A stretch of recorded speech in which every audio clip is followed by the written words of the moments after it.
What if you give it everything you have and you come up short? What if you get weak along the way and you throw in a towel on yourself, you surrender? What then? A lot of people become discouraged. They become frustrated and they say, oh, what the heck? And they go back to doing what they were doing before, saying it doesn't work. If somebody came and knocked you down, boom, and ain't nothing you can do about it. But if I come back a week later and you're still on the ground, we got a problem. And some of you say, Eric, it ain't my fault. You right. The way you were born, what happened to you is not your fault. But doggone it, you still on the ground after 20 years? You have absolutely nothing to do with what happened to you. It's not your fault. You got knocked on the ground. You had absolutely nothing to do with that. And I'm not blaming you for that. But if I come back a week later, you still on the ground, that's your fault. If I come back a year later, you still on the ground, that's your fault. If you get knocked down, there's nothing you can do about it. But getting back up has every single thing to do with you. And you will promise me that from this day forward, you will not be defeated. You don't belong at the bottom, and it's time for you to get your butt from down there. It's time for you to stop being comfortable at the bottom. Get your butt up and get to where you're supposed to be. Keep playing the game. Keep grinding.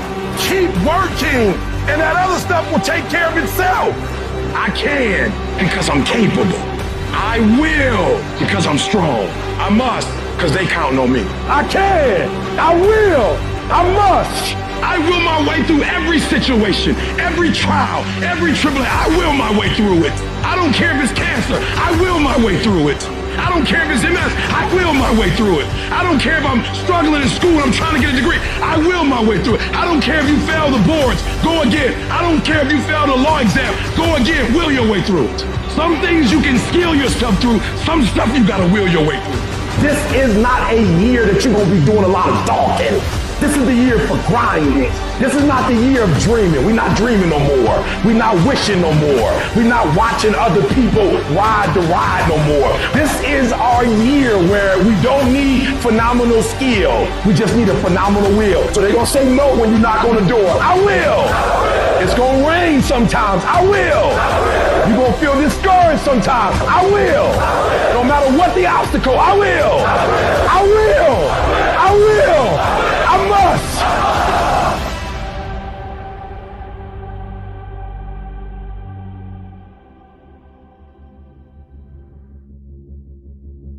What's keeping me from reaching my goal, although I put everything that I have into it? Am I just doomed to failure for the rest of my life?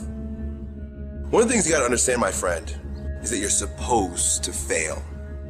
Because failure is the stepping stone to success. I have failed far more times than I've succeeded. You will never succeed more than you fail. That's not how it works.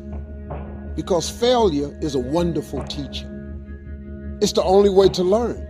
Failure is a part of the process to becoming successful. Because failure is an experience that lends to wisdom that ultimately makes you a stronger version of yourself. Thomas Edison, right? When a reporter asked him, how did you feel about failing 1,000 times? And he said, no, I didn't fail 1,000 times. I just found 1,000 different ways that it wasn't gonna work.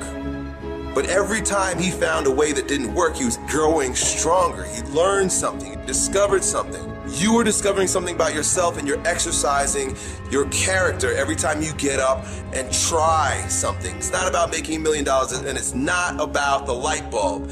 It's about what you learn along the way. It's that journey, and you're on the journey, and guess what? The journey's hard, and that's why most people don't do it. Most people aren't willing to get on that journey because they're afraid to fail. Every time you fail, it means to me that you're doing something. Go out there and fail. It's the greatest joy because it says so much about your character and it adds so much to who you're becoming. But we live in a culture where everybody wants something for nothing. They see Michael Jordan on the end. They see all the successes at the end. They see Steve Jobs. Michael Jordan, the greatest basketball player in the world, he took 946 game-winning shots. He has only made 146 of those. He has missed over 700 times. You know what they write about? When you make it. So guess what? When you get through failing, all you got to do is make one. I've been to over 200 pitch meetings to pitch ideas in Hollywood. Out of those 200, they have picked 5 of them. But you know what them 5 was? Hits. In 33 years, 5 ideas got picked. All I need is 5 hits. You just need a hit, man. So when you fail, it's a part of the process. Keep going. You're supposed to fail. Shit, who you know that gets it right all the time? That's impossible. Matter of fact, when you fail, be glad about it. Don't just accept it, but embrace it. It is the law of nature. Love it for what it is, because if you didn't fail, you would never be able to appreciate success. Every time you fail, you're one step closer. What's going to happen is if you just keep swinging, you're going to get a hit. Take chances. Don't be afraid to go outside the box. Don't be afraid to fail big, to dream big. See, a lot of people, because they don't want to make any mistakes, it takes us to the next level. A lot of people don't want to fail. I saw a guy last week, Bob Boyd from Columbus, Ohio. Bob Boyd introduced me to motivational tapes. Bob has had at least 30 failures that I know. 30 business failures. Incredible. So I wanted to hear this deal that Bob was bringing me. Les, I've got to talk to you. Bob said, Les Brown, I've got a deal. You know, you get exposure to a lot of people. Man, I've got something going. Man, this thing, man, Les, it's a money machine. But here's what was going on in my mind. Bob didn't mention anything about all the losses, deals we'd lost some money on. It was like this is the first deal he ever brought me. You know what Winston Churchill said about courage, Pat? He said, courage is the ability to go from failure to failure without losing enthusiasm. So you want to courageously hold on to your dream and not lose enthusiasm. And he was so fired up. You've got to see this deal. With the things you're doing, you're now on PBS. Lest you'll make a fortune. Can't wait to tell you about it. I said, tell me, Bob, tell me. I said, Bob, I want to be a part of it. He said, now explain to me what I just told you. I said, I don't know what it is, but I want to do it. I want to do it. I didn't even know. See, you get fired up about something. People will come to see you burn. They want to go too. So I like the fact that Bob has not lost his fire. Bob is still hungry. Bob is still searching for a way to make it happen. He doesn't care about people talking about it. Bob has turned a deaf ear to that. People will do that too. You know, people talk about John Kennedy Jr. failing the bar, but did they make a bigger deal about him passing as they did when he failed? No, you know why? People like to see you fail. I don't know why it's set up like that. That's why talk shows are so popular. So people like to hear other people's misery. Then they go magnify it in their own lives because that's all they focus on. Bob Boyd went to conquer his volcano like that gentleman who decided it doesn't matter how many times I fail. I don't care what people say. I don't care what they think. This is something that I want that gives my life meaning and value. I was a millionaire by age 31. I'm broke by age 33.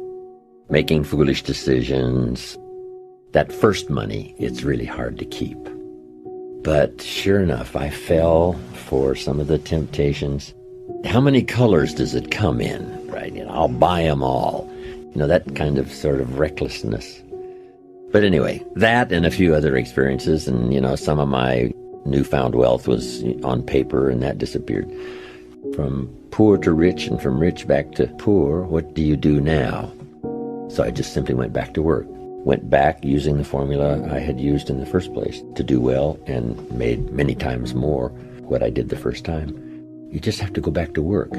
The fancy cars had to go, and you go back to a modest apartment and pull everything down to start over rather than trying to keep living up here when you should have to start over back to the street and just put it together again.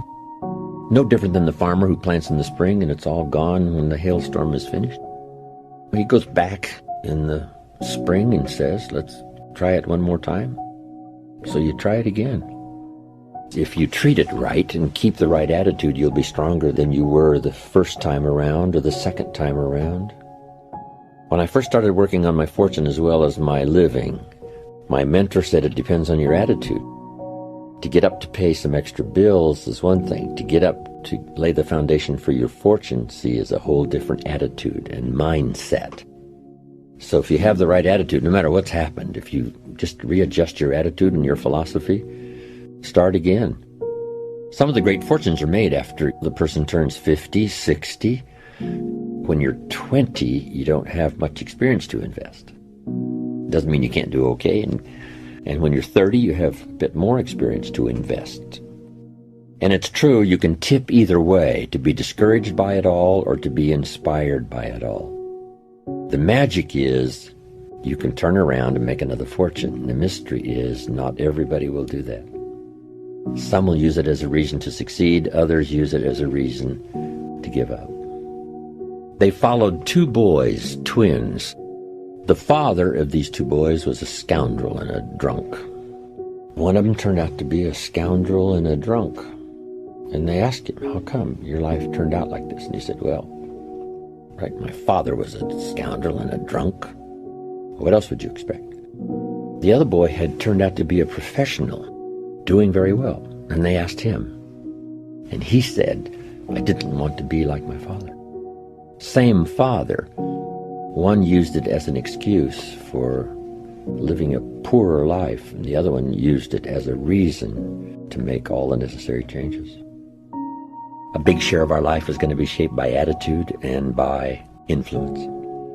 Good question to ask. Who am I around, and what are they doing to me, and is that okay? What have they got me reading? Where have they got me going? What have they got me doing? How have they got me thinking and behaving? And is that okay? And if it's okay, fine. If it isn't okay, change it. We have to practice limited association. Some people you can be around a few hours, but not a few days. And then some people you have to walk away. How many of you know that if you had your life to live over again, you could do more than what you've done thus far? Raise your hands, please. That proves the point that what we do and what we accomplish in life is only a tip of the iceberg of what's possible for us. I've found that most people fail in life, not because they aim too high and miss. Most people fail in life because they aim too low and hit. And many don't aim at all.